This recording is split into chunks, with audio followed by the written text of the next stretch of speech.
Hello people, this is Ryder here with a review of the Yokai Watch Shadowside, Yoseiken Series EX, DX, Ashura Goenmaru, and Byakko Daireiso Yoseiken set.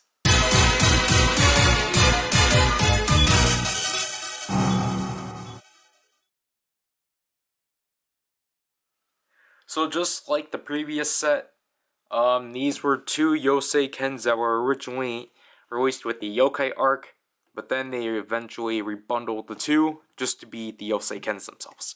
So, as you can see, or as I've already stated, this set comprises of Ashura Goenmaru and then Byakko Daireiso, which is basically supposed to be like the more, basically, like I do kind of like how they actually did split these up, because we have the standard Yoseiken and then we have the Yoseiken that has a gimmick. So, first of all, obviously I don't have the box for these, but they're all pretty similar. They're really thin and pretty simplistic. But here we have Ashura Goenmaru. Again, I actually do like this one. This one's a red. And then there's Ashura right there. Here's the hilt. Like, I really like all the colors it has and such. I really do like the three-faced Oni and such. That's really cool. And then the hilt, again, is pretty neat. Again, there's the three-faced Oni on the YFC chip. And then here's the track. So, again, so the first row, it's all filled out, and then it changes from here, but then it ends in the middle. So, that's how it ends. And then we have our gimmick-filled one, Byakko Daireiso. So this one's pretty neat. So I'm pretty sure this person's name is Byakko. I didn't check, honestly. This one's a light shade of blue compared to the Fruto Raimeiken. And again, this one also has these dots. As you can see, this one's upside down, and obviously there's a tiger because Byakko. The back, as you can tell, the YFC chip is actually not present on the main blade. And then here's the track, because just like Genbu Hotep,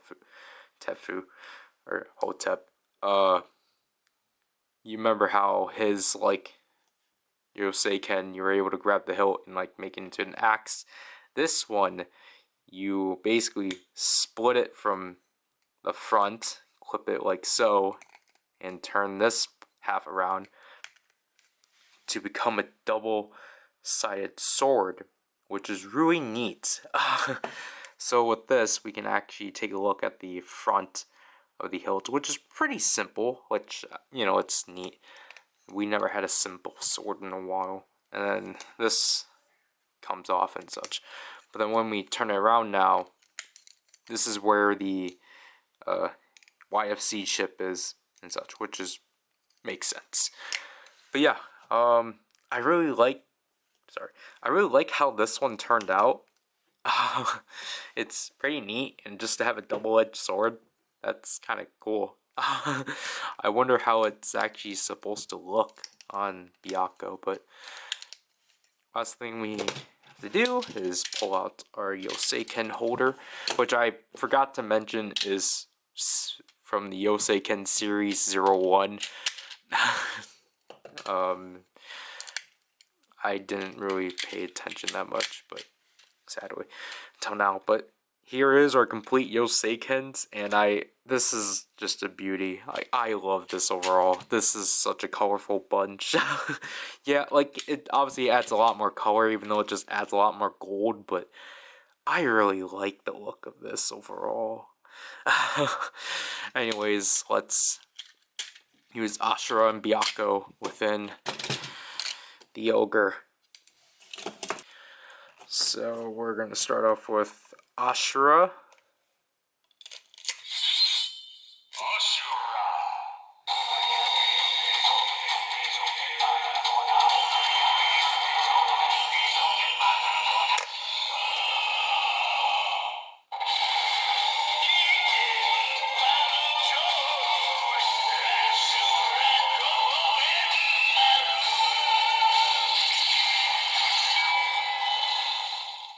Ashura Goenmaru? Sorry.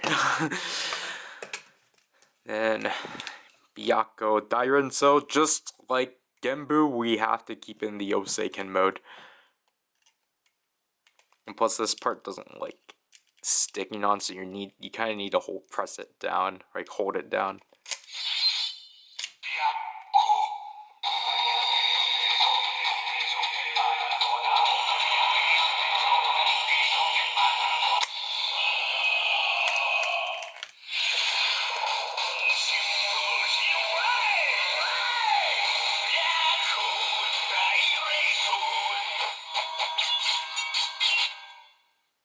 There. I don't see. I don't remember if I've mentioned if like these are technically yokais. I keep forgetting if they technically are because they're kind of spirits. But yeah, what I think about the set is like I don't think it's as good as for the first set. I just kind of prefer the first two Seikens a lot more than these two. Like obviously design wise, like I do like how there's like an evolution of more like, you know, just edges and such. Sound wise, I think they're alright. But I do definitely think Byakko Daireiso's gimmick is pretty cool. I actually kind of prefer this over Genbu. Just because, although, like, again, like I said, my issue is that sometimes this will just unlatch itself by itself. So, it, like, you kind of have to keep pressing it down and such. But I mean, like, these ones are not that bad. Again, if you have the rest, you might as well try to get these two also. Also, so then you can finally have a complete Yoseiken holder, because I think it's definitely worth it just to have a complete Yoseiken collection and such. But yeah, you know, just go for it if you're interested at best. Basically, getting this entire thing, plus the watch, and this thing, because the retail price for these two are obviously the same as these two, which is like 15 or so, but obviously like what I've been alluding to, and if you didn't see it already, I got the majority of these in a lot, which was like $56. Kind of a bit steep. I think this is a lot more worth it as $40, but I was like, whatever. I just found it on the whim, and it was the only lot I found of the ogre stuff that actually I felt like actually had everything together, because the next set was kind of separate. But yeah, anyways, that's actually not it, however, because you know we gotta fill out the days somehow, so that'll have to do with this review. So there's Ryder, and I'll leave people. Bye.